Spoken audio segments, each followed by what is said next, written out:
Graça e paz, galera. Nós estamos aqui no podcast Átrio, adoração, treinamento, relacionamento, intimidade e oração. E hoje eu tenho o prazer de estar com vocês aqui entrevistando essa figuraça, pastor Kleber Tavares. Graça e paz, pastor. Graça e paz, xará. Tudo na bênção, né? Tudo na bênção. Nós estamos felizes de ter você aqui com a gente. Pastor Kleber Tavares tem pregado aí no Brasil todo, exterior, e ministrado a palavra, e é pastor de igreja, então sabe a realidade que a gente tem vivido nas nossas igrejas. E eu queria, assim, para começar, né, que você falasse para a gente quem é o Kleber Tavares. Meu Deus, é muito bom estar aqui com vocês aqui, nesse momento, e poder falar um pouco sobre o pastor Kleber Tavares. O pastor Kleber Tavares, uma pessoa muito simples, vindo do interior do estado de Minas Gerais, né? Para Lusiânia, já faz 20 e poucos anos, 24 anos, se me falha a memória, que nós estamos aqui. E tenho exercido aí o ministério da palavra, já há 24 anos que eu prego, casado com a irmã Daniela Mendonça. Você começou a pregar, é óbvio que aí vocês vão fazer o cálculo, vai saber a idade, né? Mas você começou a pregar com quantos anos? Eu sempre digo que eu comecei a pregar desde pequeno, né? Já na escola dominical, depois da escola dominical, antigamente você saía para evangelizar, então você já pregava ali, né? Mas esse tempo de contabilidade dos anos ministeriais, eu comecei a pregar, eu estava com 24 anos, por aí, uns 24 anos, oficialmente, né? Oficialmente com uns 24 anos. E você já tinha algum cargo ministerial ou você veio à vontade? Como é que você falou assim, eu quero pregar, eu quero ministrar, como é que é? Foi algo tão natural que foi acontecendo, até porque desde a infância eu já vi os pregadores chegando na igreja e eu ficava encantado com aquilo, eu dizia, nossa, um dia eu quero ser um pregador desse. Quero ir nos congressos acompanhado. Olha só. E aí eu fui crescendo nesse ambiente e de repente as coisas foram acontecendo naturalmente. Eu tinha voltado para a igreja no ano de 98, eu tinha me afastado da casa do Senhor, e umas irmãs me adotaram e elas me levavam para ser o pregador oficial delas. Olha só. E nós íamos para os cultos nas casas e eu pregava 5 minutos, 10 minutos, e daquele dia as coisas começaram a acontecer naturalmente.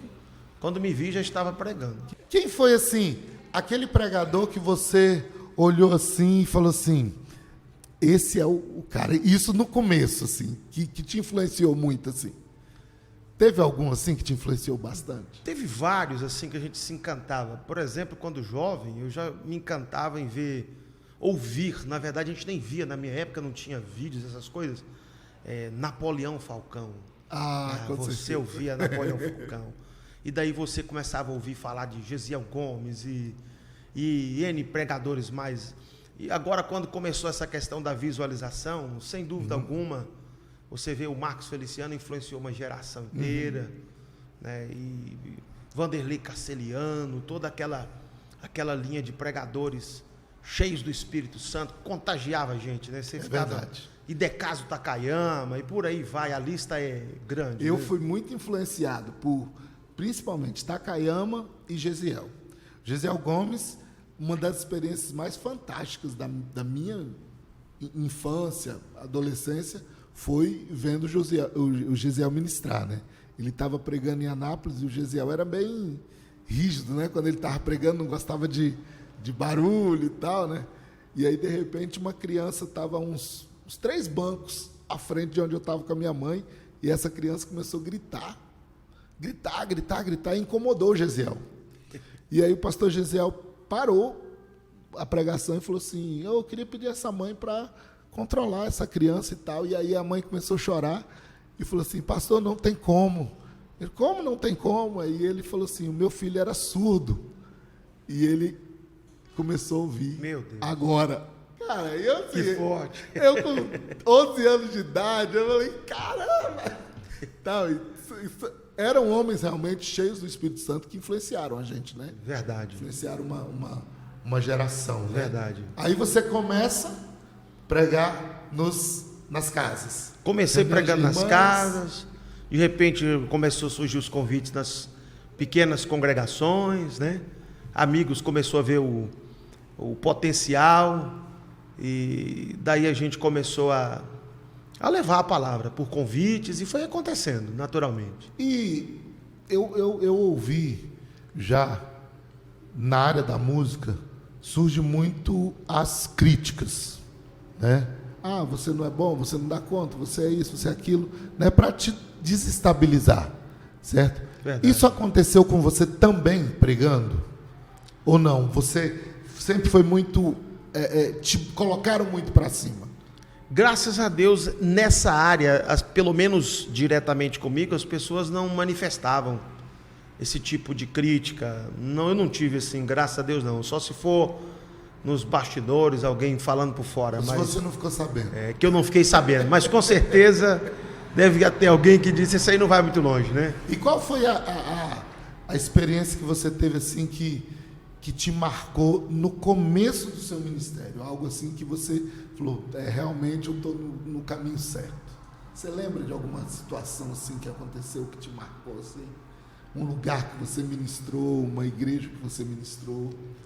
Eu já com alguns anos de ministração, mais no início do ministério, isso ficou marcado na minha memória de uma forma muito especial. Eu pregava numa congregação na cidade de Patrocínio, Minas Gerais. E o culto estava aquele culto bem pentecostal, muita glória de Deus, presença de Deus. E de repente sai uma garotinha, assim de uns 7 aninhos de idade, um corpo bem franzino, e aquela garota, a igreja tomada de poder, de glória, ela saiu do meio da congregação, subiu no altar da igreja, veio até onde eu estava, me puxou pelo paletó, me puxou assim, eu abaixei a cabeça, e Deus tomou aquela garota em profecia e falou comigo: essa unção que você tem, fui eu que te dei, fui eu que te chamei para fazer isso. E foi assim, de uma forma tão profunda que aquilo aconteceu. O pastor da congregação era um pastor assim, bem obeso. Ele não se conteve, ele dava pulos. Aquele homem pulava e ele gritava, dizendo: eu vi, Deus usou a garota, e foi um negócio tremendo. Então aquilo ali ficou gravado no meu coração. Que fantástico. Ficou gravado, sabe? E interessante como Deus sabe de todas as coisas. Esse episódio teve uma conexão com algo que ia acontecer comigo na frente. Porque alguns meses depois, eu passei por uma crise ministerial desses tribunal da inquisição da sua mente, sabe? De você, será que eu fui chamado? Será que Deus está comigo nisso? Aí Deus me trouxe à memória aquela garota, disse: será que aquela garota foi capaz de produzir aquilo? Deus me levou a refletir sobre aquela palavra profética. E eu chorei muito naquele dia e pedi perdão ao Senhor. E assim, foi fantástico esse momento. Deus, na onisciência dele, ele já sabia que você ia viver isso, né? Justo. Que você ia viver essa crise, né? Foi tremendo, assim, sabe? Então foi marcante. No início do meu ministério eu vivi isso daí. Ainda tem essas crises ou não? Hoje é muito convicto isso? Eu tenho convicção de que eu fui chamado para pregar. Convicção. Eu me sinto pleno, realizado quando eu estou pregando, mas é impressionante como você continua sendo atacado nessa questão da chamada. Mesmo tendo viajado o Brasil quase todo, vários países, você ainda passa por esses questionamentos, e você entende perfeitamente que é um ataque do inimigo. Mas isso eu creio que é algo que nunca vai fugir da vida de um homem de Deus. Com certeza. Você vai estar sempre sendo atacado nesse quesito. Será que está na hora de separar? Será que não é melhor você largar isso para um lado? Mesmo com tantos anos de estrada. É impressionante. Porque você, inclusive, você vive, a tua vida toda é pregando. Certo? Totalmente. São quantos anos já que você está só no ministério? Integralmente. Assim, integralmente no ministério, eu creio que eu tenho uns 13 anos, porque no princípio eu conciliava um trabalho secular com o ministério. E hoje eu estou há 13 anos completamente envolvido com o ministério, em função do ministério. E aí é uma questão de dependência mesmo, né, pastor? Absoluta. Tem pessoas que não têm noção como funciona essa questão. de você depender 100% de Deus para a sua sobrevivência, para você cuidar da sua casa, da sua família, é um negócio inexplicável. E vem na hora certa. Deus nunca me deixou na mão. Deus nunca me deixou na mão. É aquela coisa de eu já tive experiência de sair para pregar e não ter um grão de arroz na lata para comer. E você sai para pregar e diz, agora é o Senhor. E você volta para sua casa com a provisão na sua mão. Você chega com a sacola do mercado na sua mão. Eu já passei essa experiência. Isso é tremendo. Cuidado puro de Deus. Puro. O primeiro lugar que você foi, o primeiro país que você foi fora do Brasil foi qual? A Bolívia. Foi no ano de 2001. Eu fui o primeiro missionário das Assembleias de Deus de Lusiânia a ser enviado para fora. Olha só. E naquela época eu trabalhava secularmente. Eu peguei minhas férias e doei as minhas férias para a obra de Deus. E eu passei um mês ali naquele país e foi assim algo marcante no meu ministério. Ali começou tudo, sabe? Ali o resultado desse projeto missionário foi extraordinário. É um desatar mesmo. Desatou, Deus abriu assim ministerialmente, emocionalmente. E eu sempre digo para os amigos, para as pessoas que a gente começa a conversar, meu casamento já vai para 21 anos e ele foi um presente que Deus me deu do resultado da obra missionária na Bolívia. Como é que foi? Isso aí é uma das coisas mais interessantes da minha vida. Eu voltei da Bolívia no ano de fevereiro, acho que foi fevereiro que eu fui, cheguei em março. E eu cheguei do projeto missionário, estava na Secretaria de Missões com meu amigo pastor João Batista, que era o líder de missões. Hoje esse amigo está no Rio Grande do Norte, é um homem de Deus, abençoadíssimo. E a minha sogra entrou na Secretaria de Missões. E quando ela entrou, eu olhei assim, uma senhora vistosa, com cabelo assim enorme, batendo na cintura, uma presença diferenciada. Eu disse, pastor, se essa irmã tiver uma filha, essa filha dessa irmã vai ser muito bonita. Aí ele falou, rapaz, ele até brincou comigo assim, é muita areia pro seu caminhãozinho, pastor. Mas o pastor, ele bancou o santo casamenteiro, sabe? Ele ligou para a irmã Daniela e disse, olha, eu sei que você vai ter uma festividade na sua igreja, e eu recebi, o missionário que a gente tinha enviado para fora está de volta, você podia levar ele para ministrar. E aí ele ligou para ele, pastor, a gente já está aqui com uma programação, mas fala com ele para vir aqui, para a gente se conhecer, coisa e tal. E eu fui para aquele evento, né? Cheguei lá, quando eu vi a irmã Daniela, eu simplesmente falei, não, vamos embora, essa moça não quer nada comigo não. Achei ela lindíssima, né? Uma moça muito linda, e eu desisti automaticamente, meu irmão e os amigos dando pressão, e disse, não, vamos lá conhecer a moça, vamos se apresentar. Eu disse, não, minha autoestima não tinha autoestima alguma, baixei quando eu vi ela, achei ela muito linda, e voltei, sabe, não fui conversar com ela. Aí o pastor depois, e aí, você conheceu a moça? Diz, não, pastor, como o senhor falou, é muita areia mesmo, eu fui embora. Mas ele não desistiu, sabe, o pastor João, ele ligou para a mãe dela, fez uma agenda na igreja dela. Olha só. E eu fui lá, ele bancou o santo casamenteiro mesmo, e naquele dia achei ela a mesma coisa, linda, e ele dizia, não vai querer nada comigo, e ela lá embaixo no altar dizendo, o que esse homem vai querer comigo? Não é meu perfil.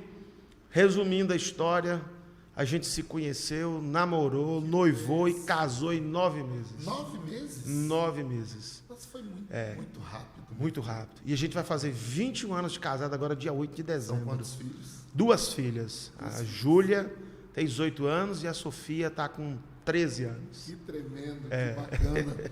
Isso foi tudo depois que você voltou da... Depois das missões. E um detalhe interessante. Naquele mesmo ano, eu falei em casa assim com a minha mãe e meu irmão disse, esse ano eu vou me casar com uma filha de pastor.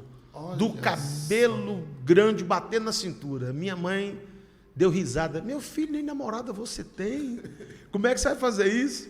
Mas Deus gostou da palavra que eu liberei. E naquele mesmo ano a gente se casou com uma filha de pastor, com o cabelo grande batendo na cintura, igual eu tinha profetizado.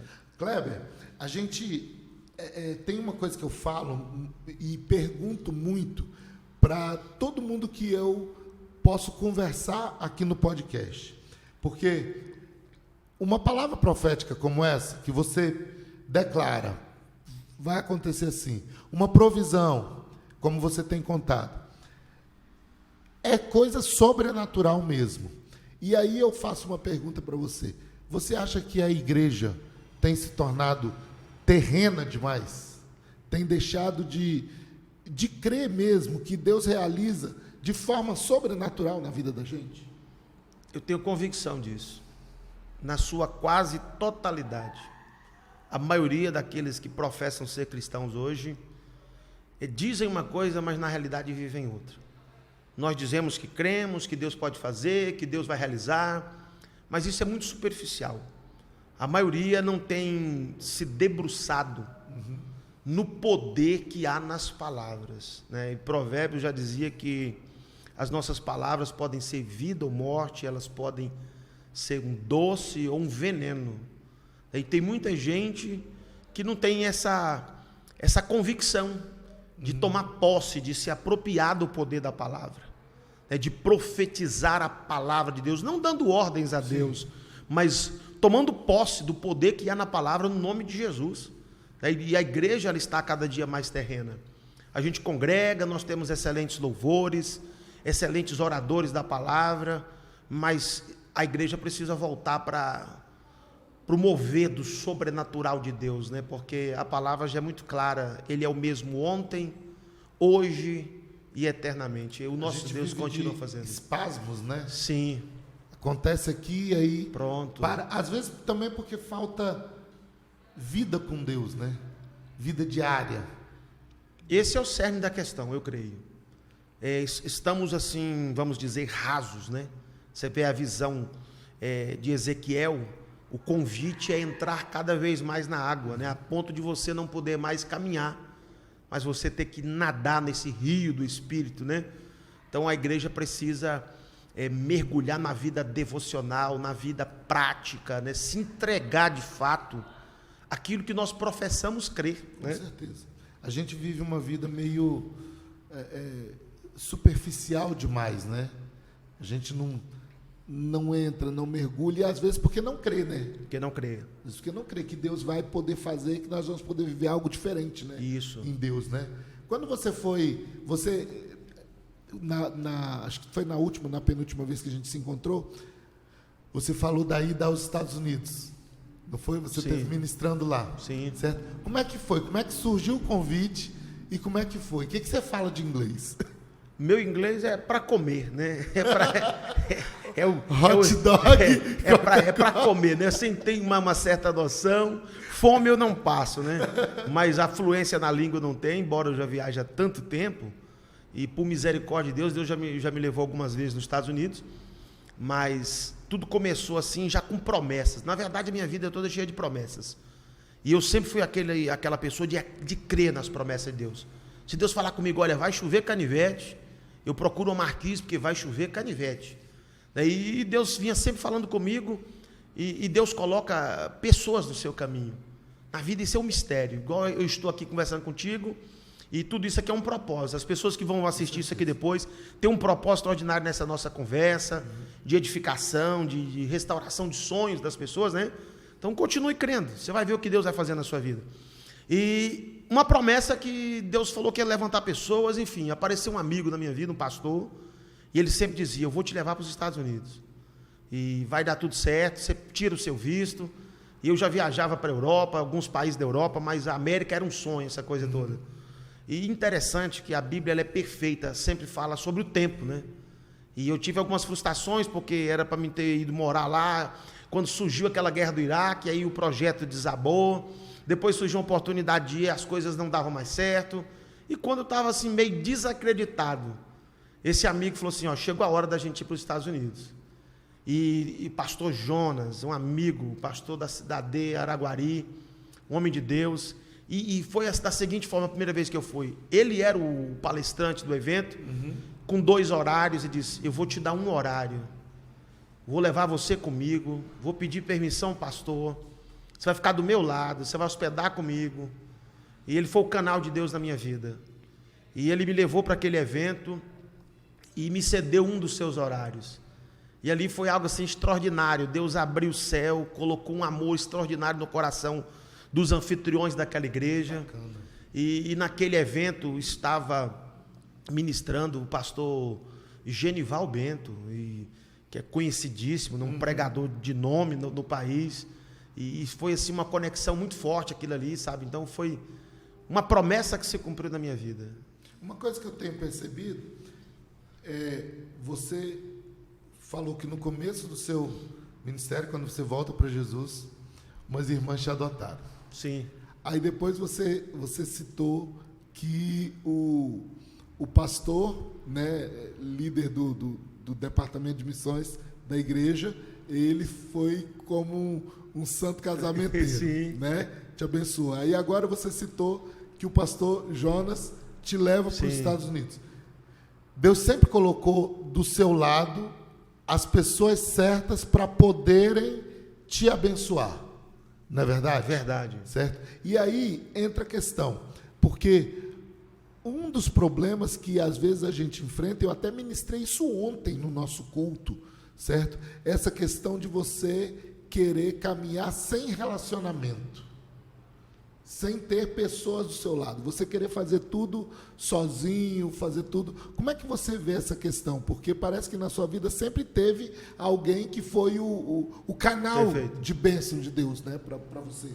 Perfeito. É impossível, eu creio que quase que impossível alguém lograr êxito sozinho, até porque essa questão da convivência, da parceria, isso é algo de Deus, né? Para o nosso tratamento, a gente poder se relacionar bem com as pessoas, e Deus mostra também, através dessas conexões que Ele coloca no nosso caminho, a capacidade de você se relacionar como servo de Deus, devido às nossas imperfeições, né? E você não vai conseguir nada sozinho, porque a obra de Deus ela é feita através da unidade, da união, né? Tem aquele que ora, tem aquele que ajuda, tem aquele que envia. Então, cada pessoa vai encaixando nesse quebra-cabeça espiritual, né? Esse é um corpo de Cristo, né? Cada membro desse corpo tem que exercer aquela função, né? Então, eu não poderia alcançar esses lugares se não tivesse ali o pastor Jonas, se não tivesse ali o pastor João, se não tivesse ali a irmã Laura das irmãs, que me adotou, e ela dizia para mim, olha, não perca Jesus de vista, e sabe, então, tudo na vida funciona dessa forma. Deus sempre tem alguém para colocar no nosso caminho, para a gente viver o propósito que Deus estabeleceu na nossa vida. E é forte também essa coisa de você não esquecer, né? Jamais. É a questão de da... Você ter É a gratidão, né? Eu tenho um memorial de gratidão na minha vida, né? São pessoas que ainda existem, estão vivas, e às vezes você não tem tanto contato, mas eu lembro de cada uma delas. Pessoas que já passaram pela minha vida e Deus já as levou, e são pessoas que deixou uma lacuna enorme no coração. Esse ano, por exemplo, passado, eu perdi várias pessoas da família, amigos. Inclusive teu sogro, meu né? sogro, Deus... Na Covid, né? Isso. Nós estivemos juntos lá. Meu sogro era o segundo pai, né? Meu pai morreu muito jovem, com 47 anos. Então, meu sogro era um segundo pai, uma pessoa extraordinária, um homem que amava adorar a Deus. Ele não cantava, eu digo, ele adorava o Senhor através do louvor, né? Era uma pessoa extremamente simples, um amigo, uma pessoa muito querida, sabe, uma perda irreparável. Eu perdi um tio também que era uma pessoa extraordinária. Amigos, como eu disse, um dessas pessoas foi um pastor lá da cidade de Joinville, pastor Aristides. Ele me adotou. É um homem que... Eu ficava na casa dele 10 dias, 15 dias, há muitos anos atrás, quando eu pregava no Sul. Uma pessoa extraordinária, amigo querido que Deus levou, amigo Davi, sabe? Que era uma das poucas pessoas que você olhava para o rosto e você via Jesus numa simplicidade, numa graça, sabe? Ele me olhava de uma forma tão diferenciada, tão cheio de Deus, que eu ficava constrangido. Ele amava almas, Davi. Era um homem extraordinário. Então, é uma paixão sua também, né? Essa também. Coisa de ganhar vidas, de estar conquistando, né? Não é só por uma questão de ministrar, né? Você tem uma... A gente vê você pregando, a gente vê que você tem uma paixão, né? E aí vocês acabaram de vir de uma ação missionária, inclusive, né? Sim. Que foi no Pará. No Pará. Não é isso? Conta pra gente como é que foi essa experiência. Essa viagem foi uma viagem muito especial, por vários motivos. Reunimos amigos dos Estados Unidos, pessoas que a gente conheceu aqui do Brasil, e nessa viagem a minha esposa foi comigo. A primeira viagem missionária dela. Ela já me acompanha nos eventos, nas ministrações para casais, enfim, nas celebrações das igrejas, mas a viagem missionária, essa foi a primeira. E ela pôde presenciar esse fogo que arde no nosso coração, de almas, né? Então nós ganhamos almas, ministramos ali na rua, as pessoas passavam, via os jovens cantando, a gente ministrando, as pessoas se rendendo ao Senhor, cruzada no meio das comunidades, no meio da mata, né? Eles foram para o meio da mata mesmo. Isso, numa comunidade chamada Comunidade do Guaraná, numa região ali do Baixo Tapajós, né? A sede era Santarém, a sede da missão. Então, assim, foi um trabalho de 14 dias, muito produtivo. Vidas que voltaram para Jesus, sabe? Pessoas foram curadas, renovo. Foi uma viagem muito, muito emocionante. Dá um up no ministério, né? Totalmente. Dá uma revigorada total. Quando você cai no campo, você vê, assim, a carência, né, da obra de Deus e como tem almas sedentas de ouvir a palavra. Né, pessoas que não tiveram um contato com Cristo ainda, e aqueles mesmo que estão ali na igreja, mas estão precisando ser renovados, e naquele movimento ali do céu, aquele movimento sobrenatural, acontece de tudo, né? A obra missionária é única, é um negócio... Vendo, inclusive, essas carências, né, Pastor Kleber, essas necessidades, a gente fica, inclusive, pensando quanto que nós, como igreja, estamos gastando tempo nosso em rede social com besteira, né? Justamente. A igreja tem perdido o seu foco, né? Nós temos nos tornado, eu vou dizer, excelentes para servir o Senhor dentro de um templo, né? Entre quatro paredes. Quando qualquer igreja que se dedica, você consegue ver que ela consegue formar um ministério de louvor abençoado, palavras abençoadas, conforto para a membresia, através da própria estrutura física, né? De som, de banco, todo o conforto que a igreja possui hoje, né? E a gente está ali nesse nosso mundo confortável e dizendo verdades que deveriam ser ditas lá fora, né? Que as almas precisam vir para Cristo, mas levar essas boas novas às almas lá fora. Daí é um convite de Deus para a gente, nessa última hora, repensar a nossa fé, o nosso evangelho, né? Pensar até o ser igreja, né? Até o ser igreja, né? Porque a gente, às vezes, na verdade, está se tornando igreja só 2, 3 vezes por semana, quando somos assíduos, né? Que a maioria se tornou assíduo no domingo. E a gente, na verdade, é igreja 24 horas por dia, né? 30 dias por mês, 365 dias por ano, onde estivermos, né? Você assumiu agora, tinha muito tempo que você não pastoreava igreja local, né? Sim. Tem quanto tempo que você ficou sem igreja local? Eu fiquei de 2005 até agora, eu fiquei, 2005 para 2012, 17 anos. 17 anos. 17 anos exercendo um ministério de ensino, de seminário, da itinerância, né? Aí missionário. Agora você volta para a igreja local. Agora eu estou há 1 ano e 7 meses pastoreando uma congregação. O que mudou de 2005 para agora? Nossa, de 2005. Queria que você dissesse para mim, inclusive assim, o que mudou no Kleber, pastor de igreja local em 2005 para o Kleber de agora, e o que mudou na igreja local? Que realidade que você encontrou agora, voltando a ser pastor de igreja local? Mudou muita coisa, né? Primeiro a questão da maturidade, né? Você ganha de Deus com o passar dos anos uma maturidade, você tem um novo olhar sobre essa questão ministerial, pastoral, né? E você também percebe que há 17 anos de espaço da primeira igreja que eu pastoreei para agora, a dificuldade hoje de você ter os seus membros envolvidos com a obra de Deus tem sido muito grande. Há uma resistência no servir a Deus, sabe? As pessoas estão muito envolvidas com seus desejos, com sua vida pessoal, e as justificativas, as narrativas que elas constroem são diversas, né? Gente que está dizendo, não, eu estou cansado, eu estou isso, eu estou aquilo, não querem se envolver, não querem se comprometer. É uma luta, você está quase que implorando os irmãos para serem abençoados, né?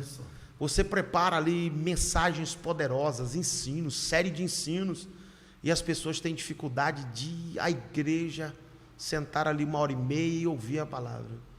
E isso é preocupante, porque 17 anos é pouco tempo para essa deterioração do serviço cristão. Verdade. É verdade. Pois é, isso é que é, eu inclusive, né, ontem, né, nesse culto que eu te falei, uma das coisas que eu falei foi isso. Eu falei, gente, nós não fazemos nada sem equipe. Nós não fazemos nada sem o povo. Então, se os membros da igreja, se as pessoas que entendem que Deus tem, né, um propósito para elas, não se envolve, muito do que a gente poderia fazer é reduzido. Justamente. Justamente, a gente sente, sabe assim, eu não sei nem dizer uma palavra correta, mas desprezado, né? Você prepara tudo aquilo. Eu imagino você como pastor, tem todo esse zelo de pensar, nossos membros vão vir para o culto hoje, aí você vai para o seu gabinete, você prepara um sermão, você tem projetos para colocar em prática, mas se o povo não abraça aquilo ali, porque promove até um certo desânimo, embora Deus tenha me dado uma certa graça de entender que os que ali comparecer, eles são merecedores daquele banquete que Deus me deu. Então, mesmo que eu tenha ali uma pequena frequência, digo, esses foram os escolhidos. E na realidade é a parábola da grande festa, né? Justo. Sendo vivida por nós hoje. Justamente. Né? Quando, não, eu não vou por causa disso, eu não vou porque eu estou trabalhando, eu não vou porque eu casei, eu não vou porque eu vou olhar um... Sempre. Né? As narrativas são desculpas tão furadas, né? Que a pessoa não consegue convencer a si próprio, né? E não consegue convencer a si próprio porque Deus está nos dando a oportunidade de receber coisas tão especiais, para você levar para sua casa, para sua família, e as pessoas, não, as desculpas, e desculpa e mais desculpa. Mas você crê que nós estamos vivendo um momento em que o avivamento, esse avivamento que se fala, esse final mesmo de avivamento, ele está chegando? Como é que você vê isso, não só na sua igreja local, como nas viagens que você tem feito, nas igrejas que você tem ministrado? Você falou um ponto muito importante. Esse avivamento está chegando. Eu não tenho dúvida disso. Deus tem levantado o remanescente fiel dele. E não só na minha igreja, eu imagino que na sua está acontecendo isso. E por onde eu tenho passado, Deus tem levantado aí esse remanescente fiel com desejo de buscar, com desejo de ouvir palavra, com desejo de se envolver com as coisas de Deus, porque a obra de Deus ela não para, e aqueles que estão desprezando as oportunidades vão ficando para o lado, e Deus está levantando outras pessoas. E eu percebo também que o céu está muito baixo para aqueles que querem receber. Glória a Deus. Nunca houve um tempo igual esse. Na pandemia eu tive essa oportunidade, Deus falou isso comigo. Ele falou isso comigo um dia no altar. Eu voltei quando houve a flexibilização da volta para os cultos, eu dirigia um trabalho de libertação na minha sede, e eu me empolguei disso. Quando começou o primeiro culto presencial, né, com aquela flexibilização, eu disse, meu Deus, o povo vai tudo para a igreja hoje. Aí coloquei o meu melhor terno, bati um perfume abençoado, peguei a família, nos preparamos, a igreja vai estar lotada hoje, não é possível. Aí a gente foi para o culto, chega lá, cheguei bem antes, preparei tudo, fiquei aguardando o povo chegar, deu o horário, apareceu 1, 2, 3, 15, 20 minutos, mais um, mais outro, pouquíssimas pessoas. Aquilo foi frustrante, e eu disse, não, mas isso é porque eles não viram aviso, o próximo culto vai dar certo. Fui com a mesma expectativa, e nada também aconteceu. A maioria do povo de Deus que se diz povo de Deus, estava com medo de morrer. Ou a maioria arrumou a desculpa para não ir. Se diz povo de Deus, né? Se diz povo de Deus. Com medo de morrer, essa coisa toda. Aí passou-se o tempo. Eu estava no culto um dia triste com essa situação. Jesus falou comigo diretamente no altar. Diz, filho, eu quero te falar algo muito especial. Eu não mato o culto. Eita. Quem não pode faltar ao culto é Jesus, irmão. Porque culto sem Jesus, irmão, é furada, não é culto. E ele falou comigo, eu não mato o culto, eu estou presente no culto. E tem mais uma, o último avivamento antes da igreja ser arrebatada está chegando. Glória a Deus. E depois daquele dia, eu senti uma leveza, e os nossos cultos, mesmo com poucas pessoas, começou a ser cultos tão espirituais, com tanta presença de Deus. E eu posso dizer isso aqui hoje, depois daquele dia, cada lugar que eu tenho ido ministrar, eu tenho visto a graça de Deus sendo derramada de uma forma muito especial na vida dos que querem. Onde eu entro, eu encontro pessoas assim, aquelas que querem receber, é com uma facilidade incrível. Então esse avivamento está chegando com intensidade. Que tremendo. E levantando inclusive jovens, né? Jovens? Jovens. Tem jovem aí que a gente tem visto pregar, menino de 16, 17 anos. Jovens. Ministrar e muito poder de Deus, muita manifestação do Espírito Santo, coisas assim extraordinárias, né? Há um despertar nos jovens. Glória a Deus. Você que prega há muitos anos, né? Qual seria o conselho que você daria para um jovem que está começando agora e que quer se envolver mesmo com o ministério? O que você diria para ele? Eu começaria com uma palavra que poderia parecer não fazer parte desse contexto, mas é a melhor palavra dentro das que eu vou dizer depois. Vigilância. Antes mesmo da oração, começarem com vigilância. Em que sentido? Todo sentido. Vigilância sobre a sua vida, sobre o ministério que ele vai exercer, sobre os relacionamentos que ele vai ter. Porque quem Deus chama para o ministério da palavra, não para ser um pregador, o ministério da palavra, ele precisa entender a complexidade disso e a riqueza que é ter o ministério da palavra. A responsabilidade que paira sobre aquele que exerce o ministério da palavra. Ele vai pregar uma palavra que não é dele, para um povo que não é dele, e ele precisa fazer isso com muito zelo. E qual que eu poderia dizer mais em cima? Vigie, ore, acima de tudo, leia a palavra, coma a palavra, se alimente da palavra e continue, persevere. É árduo, mas não existe, não porque eu exerço o ministério da palavra, mas é algo tão sublime que me foge uma descrição, sabe, de como isso é prazeroso, de como isso é a coisa mais fantástica do mundo. Você pregar uma palavra que não é sua para um povo que não é seu, e você fazer isso com prazer, sabe, isso é maravilhoso. Às vezes a gente não tem noção disso que você está falando, né? A palavra não é sua e o povo não é seu. Pronto. Esse é o X da questão.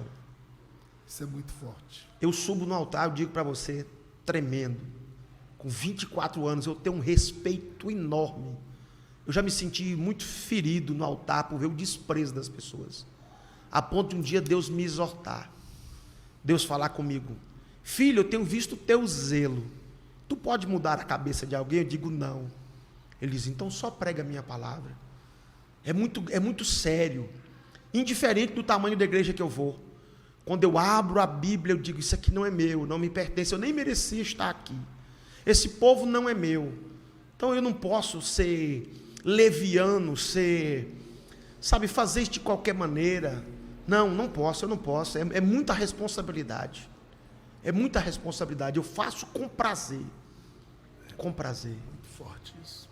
Talvez de tudo que você tenha dito para a gente hoje, principalmente para nós que ministramos e quem, né, ministra ou quem está, não só em termos de palavra, mas em termos de louvor também, né?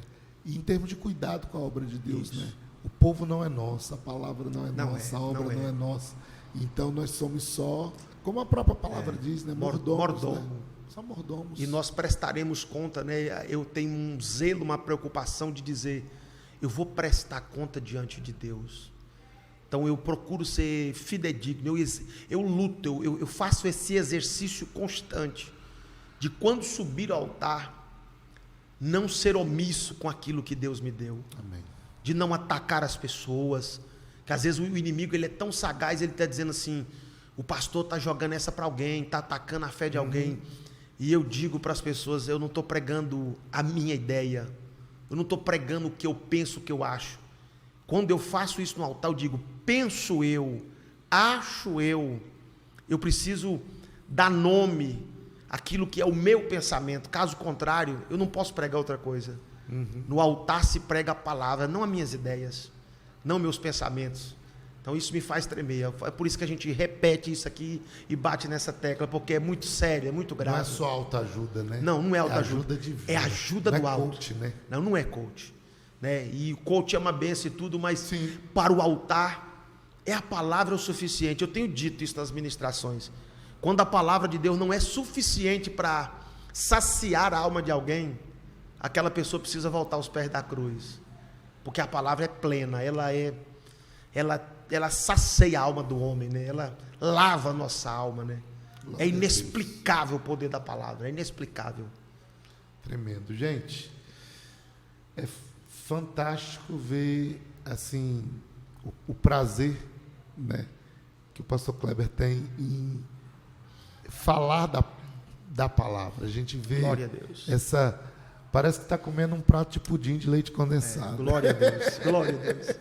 Glória a Jesus, coisa boa. Eu queria que você deixasse a palavra para o nosso pessoal, o pessoal que está assistindo a gente, o pessoal que toda semana está com a gente aqui nesse podcast.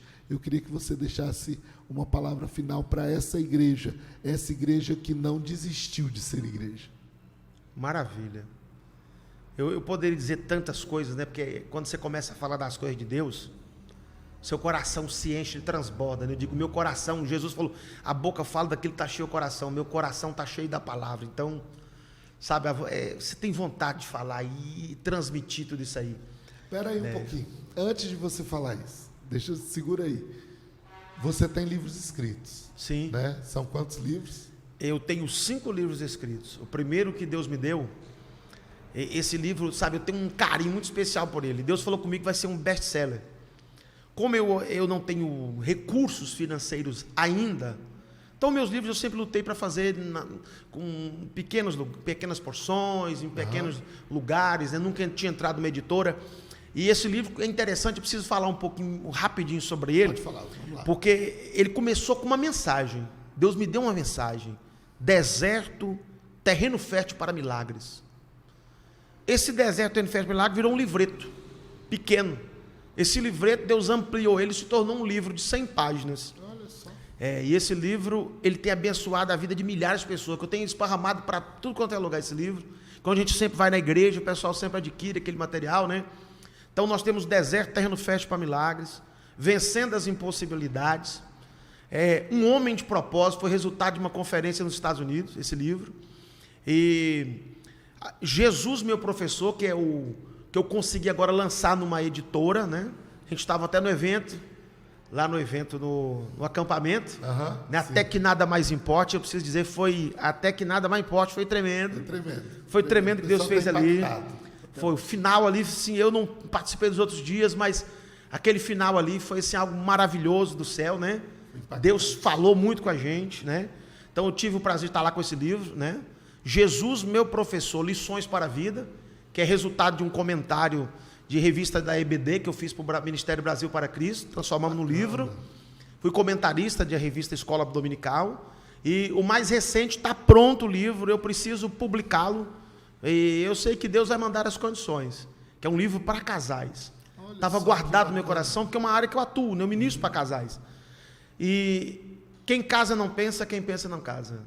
É um tema, uma pergunta, que é um ditado que tem na minha terra, né?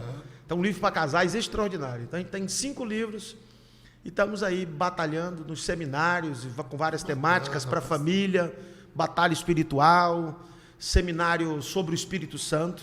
Nós vamos deixar na descrição, viu, galera, o contato do pastor Kleber Tavares para você poder convidar ele para ministrar. Ele aqui na nossa igreja já é figurinha carimbada, entendeu? Glória. A gente não larga ele de jeito nenhum. Nosso acampamento, termina o acampamento, a galera já fala, pastor Kleber vem no próximo e tal, certo? Que tem sido tremendo, tem sido uma bênção e a gente vai deixar aqui na descrição para vocês, tá? E aí, o que é que você deixa para o nosso pessoal que assiste esse podcast com a gente? Absorvam tudo aquilo que é bom, né? Eu sei que várias pessoas abençoadas têm passado aqui no podcast e outras tantas ainda virão. Que vocês possam ouvir tudo aquilo que Deus tem falado através dos entrevistados, e que você possa voltar-se para Deus com toda a sua alma, com todo o seu coração. Porque Deus chamou para ser igreja, para salgar essa terra, para iluminar esse mundo que está na escuridão. Não desista de ser igreja. Não deixe de se envolver com as coisas de Deus. Mergulhe no sobrenatural de Deus. Porque muito em breve nós estaremos deixando essa terra. Prepare-se para deixar essa terra. Jesus vai arrebatar a sua igreja. E antes disso acontecer, nós estamos aí na iminência do último e maior avivamento que esse mundo já viu. Então vamos fazer parte disso. Deus abençoe a sua vida. Amém. Deus abençoe a sua família.